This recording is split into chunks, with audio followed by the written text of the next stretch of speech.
pernah jamaah saya nelpon saya Bapak Ibu, Pak Ustaz, ambo dulu dengan suami talonsong siang Ramadan.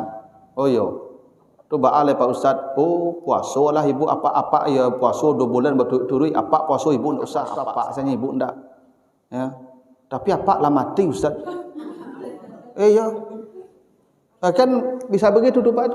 Contoh begitu tu. Beliau tak tahu kalau kami puasa 2 bulan berturut-turut lah mati apa caranya lah.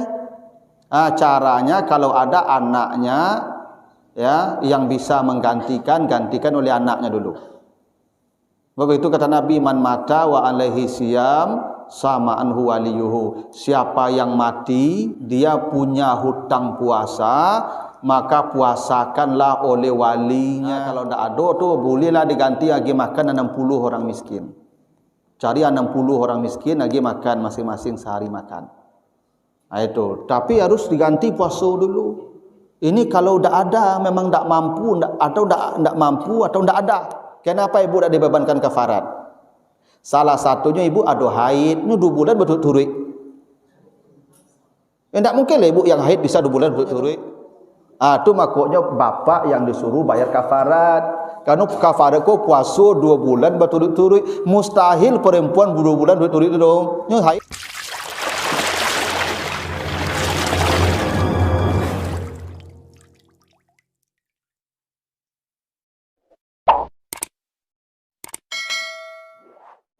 Assalamualaikum warahmatullahi wabarakatuh. Alhamdulillahi rabbil alamin. Assalatu wassalamu ala asrafil anbiya'i wal mursalin wa ala alihi wa ashabihi ajmain. Bapak, ibu-ibu, kaum muslimin jamaah subuh yang dimuliakan Allah, kembali kita bersyukur pada Allah atas segala karunia-Nya. Salawat dan salam untuk Nabi kita Muhammad sallallahu alaihi wasallam. Bapak Ibu yang saya muliakan, kita lanjutkan kembali bahasan kita dalam bab as-siyam, hadis-hadis yang menjelaskan perkara puasa. Di pertemuan yang lalu kita baru bahas sampai hadis sahur, karena kata Nabi, sahurlah kamu karena dalam sahur itu ada keberkahan puasa. Nah, sekarang kita lanjutkan hadis berikutnya, hadis Bukhari Muslim dari Sahal bin Sa'ad. Anna Rasulullah sallallahu alaihi wasallam qala la yazalun nasu bi khairin ma ajjalul fitra. Dan di riwayat lain dari At-Tirmizi dikatakan qala Allahu azza wa jalla ahabbu ibadi ilayya a'jaluhum fitra. Artinya kata Nabi, manusia itu akan senantiasa diberikan Allah kebaikan yang banyak selama mereka menyegerakan berbuka. Dan di hadis At-Tirmizi ditambahkan, hamba yang paling dicintai Allah adalah yang segera berbuka. Nah, jadi ini perkara berbuka salah satu yang menjadi amal yang paling dicintai Allah itu, kalau sudah masuk waktu berbuka maka segera berbuka, jangan ditunda-tunda. Jadi kalau datang waktu berbuka jangan dulu salat, jangan dulu ke masjid, berbuka dulu, batalkan puasa dulu walaupun dengan seteguk air. Kadang-kadang kita ini begini, kita di perjalanan, bisa jadi kita pulang dari kantor, lalu di jalan mungkin agak lambat, macet misalnya. Tiba-tiba sudah azan saja kita di perjalanan, maka minum dulu. Jangan ditunggu pula di rumah nanti berbukanya. Sediakan minuman di kendaraan itu. Saya kalau pergi ngajar sore itu biasanya dalam tas saya tu kalau pakai motor, nah di tas saya tu ada minuman tu. Jadi di mana nanti waktu berbuka datang, saya pinggir dulu. Menepi dulu, lalu batalkan puasa dulu. Itu sunnahnya begitu. Jadi jangan ditunda-tunda. Kalau waktu berbuka sudah datang, maka batalkan dulu puasanya. Walau setelah itu baru salat dan melakukan hal-hal yang lain. Nah, soal berbuka ini ada juga ketentuan. Kata Nabi, iza aftara ahadukum falyuftir ala tamrin fa illam tajid falyuftir ala ma'in fa innahu tahur. apabila kamu berbuka, maka mulailah berbuka dengan korma. Dan jika tidak menemukan korma, maka dengan air putih, karena itu adalah suci. Jadi Bapak Ibu berbuka itu tidak jo kolak lah, tidak jo teh lah, jo korma. Itu sunnah Nabi begitu, pahalanya besar. Jadi besok menjelang Ramadan ini ibu-ibu balilah korma ya. Minimal ya mengambil sunnah saja.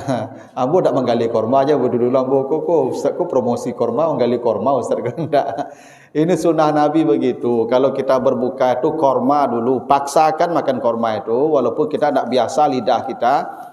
Paksakan korma itu. Yang paling baik itu korma kering, tamar namanya. Ada korma yang basah, yang kalau kita makan itu menempel-nempel di gigi kita tuh. Ada korma yang kering, yang kering tu yang bagus, itu namanya tamar. Jadi Bapak Ibu kalau nanti beli korma, korma kering ya, jangan korma basah. Sunnahnya begitu. Jadi Bapak Ibu nanti makan korma tu ganjil ya. Biasanya Nabi itu kalau berbuka dengan korma tu 3, 5, 7, 9. Jadi korma tu ganjil, tu sunnahnya begitu. Ya, jadi bukan hanya korma, sebenarnya Bapak Ibu kalau makan buah tu memang sunatnya ganjil. Ya, jadi kalau makan lansik 3, 5, 7, 9 gitu. Kalau apapun buah yang dimakan tu usahakan ganjil. Kecuali pisang, kalau pisang 7 ekor tamanung kau Ibu ya. Kalau pisang cik 2 jadilah. Kalau ketek-ketek ganjil. Memang sunahnya begitu tu. Nah, jadi Bapak Ibu nanti usahakan dengan korma berbukanya. Kalau tidak bisa korma atau tidak ada korma, maka air putih dulu. Jadi saya tidak ada menemukan dalil ibu berbuka itu dengan yang manis kalau tidak ada korma. Kalau tidak ada korma, air putih, mak. Karena itu suci kata Nabi. Jadi minum air putih dulu. Jadi batalkan puasa Bapak Ibu dengan air putih. Baru setelah air putih itu dari Coca-Cola, kok cindu, terserahlah. Tapi berbuka itu membatalkan puasa itu dengan korma atau dengan air putih. Nah, itu sunnah Nabi, ikuti saja. Pasti pahalanya besar. Nah, gitu. Nah, lalu hadis berikutnya, malam yada qaula zur wal amala bihi wal jahla falaysa lillahi hajatun fi ayyada'a ta'amahu wa syarabahu. Siapa yang tidak meninggalkan perkataan yang sia-sia. Qaula zur itu dusta kah, marah-marah kah, mencaci, menghibah kah, ya, itu namanya zur. Dia tetap melakukannya baik dengan sadar maupun karena kebodohan. Ya, maka kata Nabi, tidak ada gunanya dia meninggalkan makan dan minumnya di hari itu. Artinya tidak ada lagi pahala puasanya. Makanya kata Nabi, betapa banyak orang yang berpuasa tapi hasilnya menahan haus dan lapar saja. Karena puasa itu bukan hanya menahan makan minum tapi juga menahan lidah kita. Itu kenapa ada hadis Nabi nanti begini. Ibu bapak sedang puasa Ramadan. Datang orang mencaci maki. Kita tidak tahu salah kita apa. Dicaci makinya habis-habisan. Maka Bapak Ibu, apa kata Nabi? Falyakul fi nafsih. Hendaklah dia berkata pada dirinya.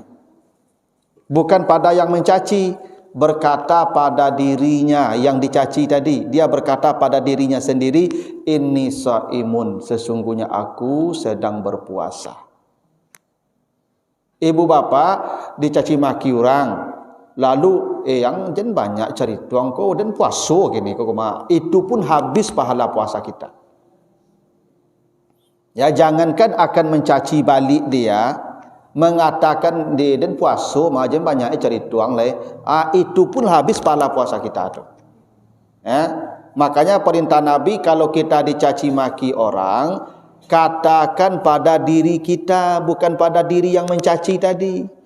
Apa katakan pada diri kita? Saya berpuasa. Lidah pun ditahan, imsak lidah itu. Ini tidak mencaci orang, kita dicaci orang. Maka kita pun menahan lidah kita. Itu yang imsak namanya. Seperti Maryam dulu gendong anak, apaknya ndak ada loh. Lewat di depan apa kaumnya, ku macam-macam lah bahasa kaumnya kan, yang pelacur lah, inilah wanita yang ndak tahu macam-macam lah. Bapaknya orang saleh, keluarga saleh, anak perangai modeko, ndak tanggung caci maki orang lebih. Apa kata Maryam? Inni nazartu lirrahmani sauman falan ukallimal yauma insiyan. Saya berpuasa dan saya tidak akan menjawab cacian mereka. Tu puasa sebenarnya itu. Jadi puasa tu menahan diri dari segala yang bisa merusak puasa, termasuk omongan kita. Dan sekarang merusak puasa tidak hanya dengan mulut, tapi juga dengan ujung jari. Bapak ibu berkomentar di WA group, di media sosial, komentar kita, orang kita komentari sama itu. Tidak ada gunanya dia meninggalkan makan minumnya, kata Nabi. Ya, makanya di bulan Ramadan tu bapak ibu kau jangan berkumpu-kumpu aja acok-acok. Ya, kalau berkumpu-kumpu kau 5 minit elok lah kau minit kanan pun pindah ke orang kau lemah. Ya, kalau tak mengecek orang nak lama berkumpu kau lebih ibunya berkumpu kau lamanya mengecek orang. Maka sebagai ibu-ibu kau kadang berlanjur 5 minitnya, mau tanya 2 jam di lapau tu. Tu kurangilah. Ya. Yang ada sebagian ibu-ibu kau yang model tu. Ya kan, pergi berlanjur sebantanya. Ya pak ibu-ibu kalau berlanjur 10 minitnya, tapi nya mota di lapau di kadai dulu. Lamo tagak mota lu. Ya kan, pergi berlanjur sebantanya. Bapak ibu nanti bulan Ramadan kurangilah. Ya, bersama-sama berkumpul-kumpul tu. Beko mului beko, ndak tahan beko lo. Termasuk sore-sore tu jangan keluar aja lain. Ya. Kalau bapak ibu lah menjelang berbuka tu perbanyak doa. Karena kata Nabi doa yang diijabah Allah itu salah satu dari 3 doa yang tidak ditolak Allah itu da'watus shaim hatta yuftir, doa orang yang berpuasa sampai berbuka, dan di puncak doa dan puncak doa diijabah tu di saat menjelang berbuka. Karena di saat menjelang berbuka tu ibu kita berada di puncak lapar dan haus. Jadi jam 5 sampai berbuka itu tuh puncak haus, puncak lapar. Nah, kalau kita berdoa tu diijabah Allah itu. Karena orang yang sedang kehausan, kelaparan itu tuh sangat dekat dengan Allah, doanya diijabah oleh Allah. Tapi setan tahu itu, maka nyelo orang keluar rumah sore itu. Ya, coba celilah sore-sore Pak. Macet di mana-mana. Sadu orang keluar rumah, neng gadang, neng ketek, neng tua, neng muda, neng baru lahir pun nyongkek ya keluar. Tapi rusanya mangkik anak-anak baru lahir itu keluar itulah. Ya kan, akhirnya apa terjadi ibu-ibu? Nanti kalau sudah menjelang berbuka, itu semuanya berdesakan pulang. Nah, semua ingin cepat pulang. Akhirnya ada yang tersenggol kendaraannya, keluarlah basuh-basuh, kambing pajak, habis pahala itu. Dari pagi bapak ibu sudah menahan, menjelang berbuka dengan 1 kalimat saja batal, habis. Ya puasanya tetap sah, cuman pahalanya tidak ada lagi, habis semua pahalanya. Hanya dengan 1 kalimat, misalnya nyosenggol atau di pajak oleh ilaban. Itu Pak. Tidak boleh mencaci maki. Itu namanya zur. Tidak boleh menghibah, tidak boleh menghina. Itu makanya ambo heran ibu menjalang babuku, menjalang sahur, baku acara komedi ku banyak banget. Padahal acara komedi itu isinya itu banyak kaula zur itu. Olok-olok. Coba cari komedi itu Bu. Komedi ku 2 sih objeknya Pak. Kalau ndak porno, olok-olok. Cari lagi ndak? Bahan candaannya, bahan leluconnya kalau tidak mengolok orang atau negatif bahasanya. Selalu itu. Habislah puasanya itu, yang melucu pun habis, yang menonton lelucon pun habis. Coba cari menjalang berbuka cara TV, kalau tidak itu isinya batia-tia saya, tak ada. Apa salahnya menjalang berbuka itu TV diisi dengan kajian-kajian, dengan diskusi-diskusi agama. Ia cie-cie, tapi banyak acara dan batia-tia tu dan itu penontonnya lebih banyak. Itu sahur tu celik itu, yuk sahur yuk tu acaranya. Acara hiburan yang itu huru-hara, ndak ada kebaikan di situ. Kita bulan Ramadan kok itu acaranya. Ndakkah ada acara lain yang bisa lebih mendidik, yang lebih bernilai kebaikan? Ya. Makanya pelawak-pelawak tu kan banduknya lucu-lucu kan. Kerana yang akan jadi bahan lawak kan ya banduknya tu, ikut salah satunya tu. Itu kaula zur namanya tu. Mengolok-olok, menghina, mencaci, ya tu. Maka kata Nabi, kalau ada orang begitu ndak usahlah dia meninggalkan makan minumnya karena ndak ada nilainya lagi. Itu bahasa Nabi begitu. Jadi dikurang-kurangilah Bapak Ibu ya, lidahnya tolong ditahan ya. Kadang-kadang di masjid pun mota orang yo bawa itulah ya, candu mota gitu. Tuh. Lalu hadis berikutnya, karena Rasulullah sallallahu alaihi wasallam dari Aisyah, yuqabbilu wa huwa shaim wa yubashiru wa huwa shaim walakinnahu kana amlakakum li irbihi. Hadis Bukhari Muslim. Cerita Aisyah, Nabi itu dalam keadaan berpuasa, ini mohon apa ya, memang gitu bunyinya. Nabi itu mencium istrinya dan bersenda gurau dengan istrinya, tetapi beliau dikatakan, saya yang paling mampu menahan gejolak syahwat saya. Jadi ya, ini ndak masalah ya, suami istri misalnya yang pengantin baru ya, dia mencium istrinya di siang Ramadan ya, tapi ingat Nabi melakukan itu karena Nabi paling bisa menahan syahwat. Tapi kalau nanti syahwatnya muncul jangan. Makanya yang muda-muda tu ndak usah. Kalau yang tua-tua ndak apa. Kalau yang muda-muda itu nanti khawatirnya, karena setan itu pintar. Setan itu dia hanya menyuruh mendekati pohon. Makanya Allah larang jangan makan pohon, jangan makan buah kan. Yang dilarang Allah jangan dekati pohon. Sebab kalau mendekati pohon, beko memakan buahnya. Awalnya mendakik-dakiknya ke pohon tu, tapi ujungnya merasuk buah tu makan lah. Ya itu.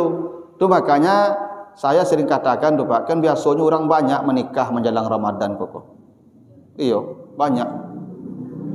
Nah, yang menikah menjelang Ramadan, apalagi yang pengantin baru, agama kurang, ini gampang kok Bapak Ibu, setan kok. Ya kan? Makanya Bapak Ibu yang babinantu menjelang puasa kok, tolong calik-calian anak tu menjadi siang Ramadan. Kok masuk kamarnya berduanya pacian, jangan. Ya beko tak paleset beko Bapak Ibu. Nyo ndak ringan urusan tu lo tu. Nyo puasa 2 bulan berturut-turut beko tu Dia kata lo puasa 2 bulan berturut-turut. Ya, 1 bulan sudah jodoh baliknya, baru 2 bulan berturut-turut.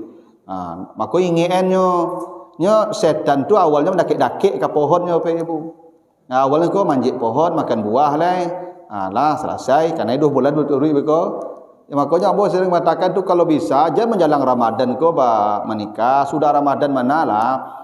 Ya, tapi alasannya kan supaya berkawan sahur. Ayah ndak loh. Ya. Ini boleh memang tidak ada masalah, tapi hati-hati karena ada penjelasan hadis Nabi itu mencium istrinya karena beliau paling mampu menahan syahwatnya. Artinya kalau berpotensi syahwat jangan lakukan. Beko pada kanai kafarat puasa 2 bulan. Ya perlu diingat kadang-kadang anak-anakku ibu tidak sadar atau tidak tahu atau lah talonsong Bapak Ibu. Saya pernah jamaah nelpon saya Bapak Ibu, Pak Ustaz. Ambo dulu dengan suami talonsong siang Ramadan. Oh yo. Tu baale Pak Ustaz. Oh, puasa lah ibu apa-apa ya puasa 2 bulan berturut-turut apa puasa ibu ndak usah apa saya. Karena kafarat tu apa saya ibu ndak. Ya. Tapi apa lah mati Ustaz. Ya. Kan bisa begitu tu Pak. Contoh begitu tu. Beliau tak tahu kalau kami puasa 2 bulan berturut-turut lah mati ya Pak tu. Tu Pak caranya lah.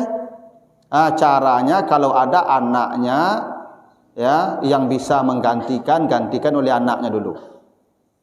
Begitu kata Nabi, man mata wa alaihi siyam sama anhu waliyuhu. Siapa yang mati dia punya hutang puasa, maka puasakanlah oleh walinya. Walinya siapa? Anaknya, cucunya, bapaknya, kakeknya, saudaranya. Tu walinya namanya itu. Cari anak ibu yang laki-laki dulu, suruhnya puasa 2 bulan berturut-turut oleh namanya. Menggantikan puasa apaknya tu yang mati tu. Kalau ndak ada tu bolehlah diganti lagi makan 60 orang miskin. Cari 60 orang miskin lagi makan masing-masing sehari makan. Nah, itu. Tapi harus diganti puasa dulu. Ini kalau udah ada memang tak mampu atau tak mampu atau tak ada. Adonya punya anak tapi tak ada taluk puasa 2 bulan menggantikan apaknya lah berturut ya. Ya, atau ya tak ada anaknya. Tak usah. Kalau begitu sudahlah bayar saja kafaratnya, beri makan 60 orang miskin. Itu artinya ini terjadi bahwa ada orang-orang tertentu yang suami istri melakukan kesalahan di siang Ramadan. Awalnya karena mendekat pohon tadi. Ya. Makanya memang dibolehkan. Kalau ditanya, boleh tak kita mencium istri bersenda gurau dengan istri di siang Ramadan? Boleh selama tidak melakukan jima. Tapi ujungnya hati-hati. Kalau kita tidak mampu menahan, jangan mendekat. Maka mohon maaf ini, kalau siang itu yang muda-muda, terutama yang baru-baru menikah, tidur siang itu pisah kamar saja. Jangan saranjang tidurnya siang tu. Ya, beko ya kan talaluan beko. Itu masalahnya di situ. Jadi kalau tanya boleh, tidak ada masalah. Gitu. Begitu dulu. Ada pertanyaan Bapak Ibu sampai kalau tidak kita lanjutkan. Silakan Pak.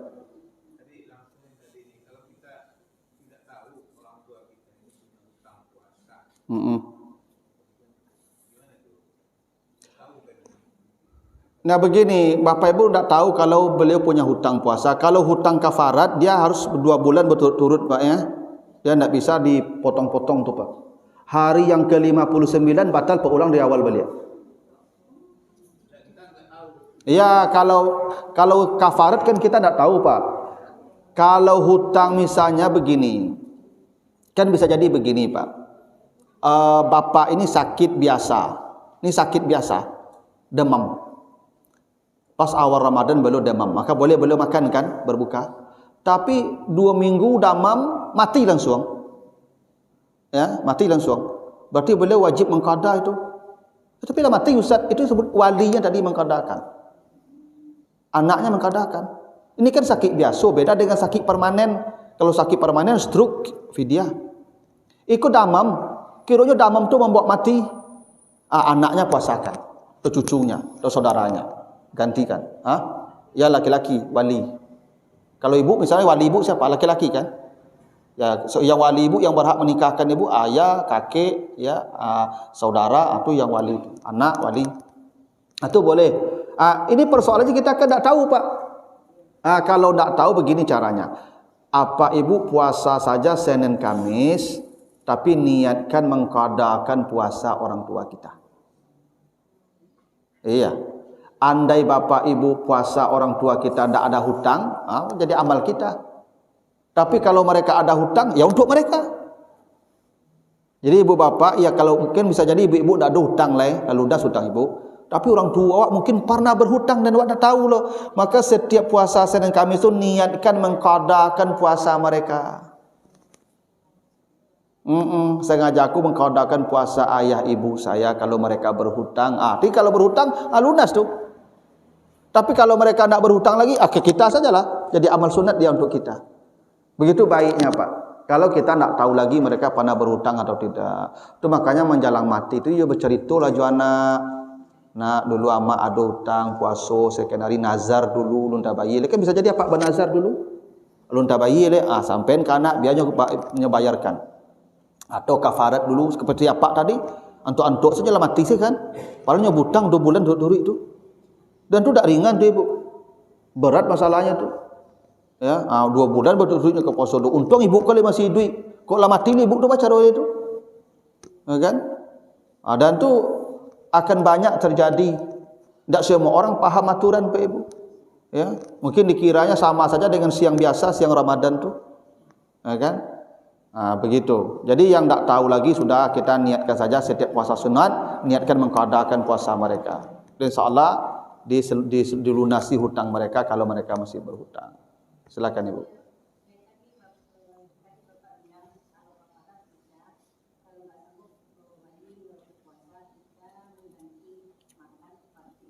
Ya.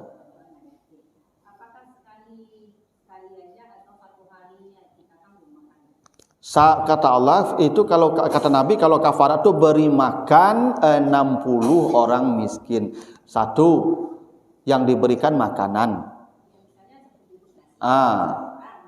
Ya 60 orang miskinnya untuk satu hari makan. Enggak. Yang wajib itu Ibu makanan pokok. Makanya Nabi berikan korma. Ya ada sahabat tuh katanya, saya paling miskin, nah udahlah, ini bawa korma kasih makan ke istrimu. Berarti yang kita berikan tuh makanan dan sekali dan sehari makan untuk satu orang. Sekarang begini Bu, kalau orang makan nasi sehari surang, ya abi dinyo tiga kaleng susu tuh. Nah, itu makanya satu mud namanya. Jadi kafarat itu satu hari itu satu mud makanan lah. Satu mud makanan itu kira-kira 3 kaleng susu beras. Nah, jadi Ibu beri makanan 60 orang miskin yang ya konversinya satu orang itu 3 kaleng susu beras. 60 orang miskinnya, bukan 60 ya untuk 60 bungkus untuk satu orang miskin, enggak. Orang miskinnya 60 cari.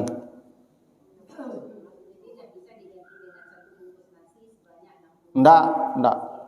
Jadi satu hari itu makan ya 3 kaleng susu lah. Pagi sekaleng susu, siang sekaleng susu, sore sekaleng susu. Enggak, kan orang miskin tak perlu sambal no. Ya kalau orang miskin perlu garam sih Ibu. Orang miskin jangan dibayangkan makannya model awak yang kayu. Enggak, kalau orang miskin cukup je sambal lado. Ya. Ya, tapi kalau ditambah dengan sambalnya lebih baik. Ya masuk orang mengunyah nasi saya lagi lah sambalnya. Iya, begitulah. Ibu konversi sajalah. Minimalnya segitu, 3 kaleng susu beras yang Ibu makan, 1 mud namanya itu.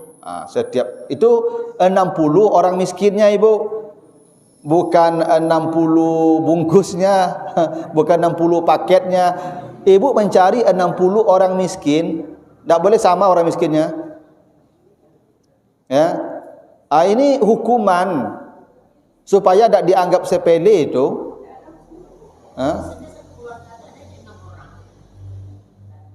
Boleh, kan dihitung 60 orangnya. Orangnya yang dihitung 60. Ya. Itu hukumannya itu. Itu kalau ndak mampu puasa Ibu ya, bukan itu pilihan ndak itu. Itu ndak pilihan, itu kalau ndak mampu berpuasa, baru pindah. Coba puasa dulu. Kira-kira 2 kali puasa gagal taruh saya mencapai 60 hari itu. Bayilah leh. Berarti ndak mampu namanya itu. Memang ndak mudah tu, maka saya katakan itu memang ndak apa Ibu ya, bukan. Kalau Ibu yang menantu yang menikahnya menjelang Ramadan tu tolong cari-carian siang tu. Ya di Kobalonnya siang tu.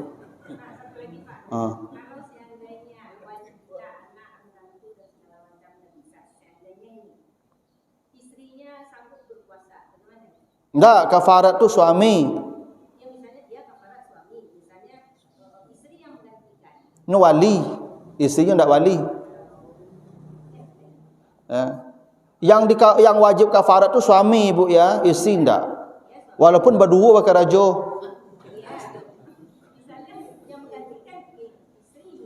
Enggak, wali. Ya. Itu hebatnya ibu-ibu tu. Ya. Pakai rajo berdua tapi dosa untuk kami surang hanya. Dibebankan ke kami dosa Ibu, dah kami dosa lo tebakok kafarat itu penghapusan dosa. Orang kok berdosa. Tu bakok gadang penghapusnya tu barik tu dosanya gadang tu. Tapi yang disuruh melakukan kafarat itu suami saja. Kenapa suami yang disuruh bayar kafarat Ibu? Karena perbuatan itu inisiatornya laki-laki. Tidak ada perempuan inisiatornya tu. Pasti apa? Ya. Tu makanya apa yang dibebankan tu? Karena ide bermula dari beliau Ya. Yang kedua menjadi bukti ya dosa istri Kalau itu dilakukan atas sepengetahuan suaminya, maka istri tidak dibebankan dosa kecuali suaminya. Kalau dia berbuat dosa atas pengetahuan suaminya, itu dosa ditanggung suami itu. Itu kenapa ibu misalnya gini, menutup aurat untuk perempuan, yang dipanggil tak perempuan itu, wahai suami-suami, katakan pada istrimu, wahai anak ayah-ayah, katakan pada anak perempuanmu, kan begitu ya?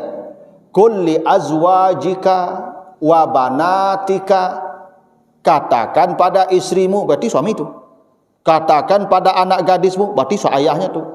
Panjangkan jilbabmu. Siapa yang dipanggil? Ayah dan suaminya. Artinya kalau ada wanita bersuami, dibiarkan suaminya keluar rumah, tidak menutup kepala, tidak menutup aurat, dosa dibebankan ke suami. Ada anak gadis yang tidak menutup aurat keluar rumah, dosa dibebankan ke ayahnya. Tuh, ya. Masalah apa? Sanangnya jadi ibu, bukan sanang sebenarnya. Tanggung jawab laki-laki begitu beratnya. Sampai kafarat pun begitu. Ibu-ibu tidak dibebankan kafarat. Kenapa ibu tidak dibebankan kafarat? Salah satunya ibu ada haid, ini 2 bulan berturut-turut. Tidak mungkin lah ibu yang haid bisa 2 bulan berturut-turut. Baca rohnya tu. Itu makanya bapak yang disuruh bayar kafarat. Karena kafarat kau puasa 2 bulan berturut-turut, mustahil perempuan 2 bulan berturut-turut dong. Nya haid. Nya kalau batal di hari tertentu ulang dari awal balik. Misalnya apa kau lambai kafarat lah 58 hari. Hari ke-59 batal, ulang balik dari 1. Gitu. Ya, kalau ibu tak mungkin puasa sebulan saja, tak mungkin berturut-turut, apalagi 2 bulan berturut-turut. Karena haid nabi kau. Itulah rahasianya kenapa kafarat tidak untuk ibu-ibu, walaupun perbuatannya berdua melakukan. Gitu. Kecuali lupa. Ya, pak lupa, ibu lupa lah sudah, tak kena puasa tu tak kena kafarat tu. Ya berdua tu tak mungkin lupa lah, kok cik bisa lupa berdua, malah lupa dua. Ya tetapi mana tahu sama lupa saya. Apa lupa, ibu lupa. Lah sudah awak puasa tak ada tu, alah tak apa-apa. Tu boleh, tak kena kafarat tu. Kok lupa, tapi jangan pura-pura lupa. Kok lupa bisa jadi ibu. Kan hari-hari pertama tu lupa awak puasa ibu. Ya kan? Misalnya lalu sudah sahur tu, sudah subuh tu lalu. Tu kan tak kena masuk puasa tu. Lewat. Alah sudah baru tak kena puasa, tak kena kafarat tu. Ya, tu kok lupa kan tak ada masalah itu. Tapi berdua lupa tu tak mungkin enggak. Tapi kok ya kan kok lupa berdua. Gitu tu Pak Ibu ya. Itu makanya bersabit tadi Ibu. Anak-anak itu tolong kubalonnya. Kubalon siang tu kok ada gak lain dah pun gelagatnya waktu kecil leh. Poso. Itu tugas ibu-ibu tu. Kadang anak-anak aku tak faham agama bagaimana ibu. Di sekolah kadang tak diajarkan ikut ibu. Iya, tak ada materi ikut di sekolah ibu. Cayolah kamu. Tak ada orang lo. Di masjid disabui materi ko nen mandangan lapuk-lapuk sadonya guno itu lapuk-lapuk ko lah tahu je ko mah. Kok dapat nan mendengar ceramah ko nan gadi-gadi tu nan manika tu nan bujang-bujang sehingga paham hukum ko. Ibu yang paham lah mengecek anak lai. Ko terlongsong ni ko. Itu. Begitu Pak. Masih ada Pak? Silakan. Kalau puasa sunat tak batal surang selai. Kalau puasa ini puasa Ramadan kok Pak. Kalau puasa sunat apa? Puasa Senin. Ya kan? Tu pulang siang. Ya kan? Pulang siang berbuka selai tu. Bukalah dah Pak loh. Mana tahu Pak kan. Pak buka selai tu. Ya kecap Pak. Buka selai je Pak. Dah lo je. Bukalah. Gitu. Padahal lah jam 1 ke. Mungkin pulang siang apa ke kan. Hari Senin ke pulang siang hari jam 1 kan. Ya kan buka lah je. Ya tak awal lah buka lah. Tak ada kafarat ke lupa. Ini yang puasa Ramadan gitu. Gitu. Ya bisa jadi itu Pak. Ya kalau puasa sunat itu tak ada masalah. Jangankan makan langsung tak ada. Ya kan lah rasul-rasul barik mana puasa ke makan selain tak boleh. Jadi kali ini yang berlaku untuk puasa Ramadan ini wajib. Begini Ibu, siapa yang berbuka 1 hari di bulan Ramadan tidak bisa diganti walaupun dia puasa 1 tahun penuh. Ya, man aftara yauman fi Ramadan, siapa yang membukakan 1 hari saja di bulan Ramadan tidak akan bisa diganti walaupun dia puasa setahun. Tak maksudnya begitulah bahayanya 1 hari kot kalau sempat tinggal. Ibu ganti setahun yang 1 hari tidak kita ganti tu. Ini tidak ringan masalah puasa Ramadan ni Pak. Kalau ada orang seperti tadi sengaja dia melakukan kesalahan hingga batal puasa Ramadan tu, setahun dia menggantinya, jangankan 2 bulan. Kata Nabi setahun pun tak akan bisa menggantikan nilai yang 1 hari Ramadan tu Pak. Maka dikasihlah hukuman itu 2 bulan berturut-turut tadi. Ini banyak terjadi, sering terjadi. Cuma karena ini kan urusannya ini kan tak ada yang tahu Pak, kecuali mereka berdua. Tak ada yang tahu kan. Makanya puasa tu ibadah kejujuran tu, maka dipanggil amanu. Kita kan tak tahu, orang tahu kalau kita dengan pasangan kita di kamar kita. Mana ada orang tahu? Kalau mau melakukan bisa saja tu, tapi tidak, ini ibadah kejujuran. Kalau yang mau melanggar ya sudahlah tu. Kasih hukuman 2 bulan berturut-turut. Ini kalau puasa wajib saja Pak, yang sunat tak. Apa kalau ini berbuku tengah hari itu silakan. Kalau puasa sunat yang wajib itu jadi masalah. Baik, begitu dulu Bapak Ibu ya tentang puasa ini. Ini masih panjang hadis-hadisnya. Kita lanjutkan di pertemuan berikutnya. Subhanakallahumma wa bihamdika asyhadu an la ilaha illa anta astaghfiruka wa atubu ilaika. Wassalamualaikum warahmatullahi wabarakatuh.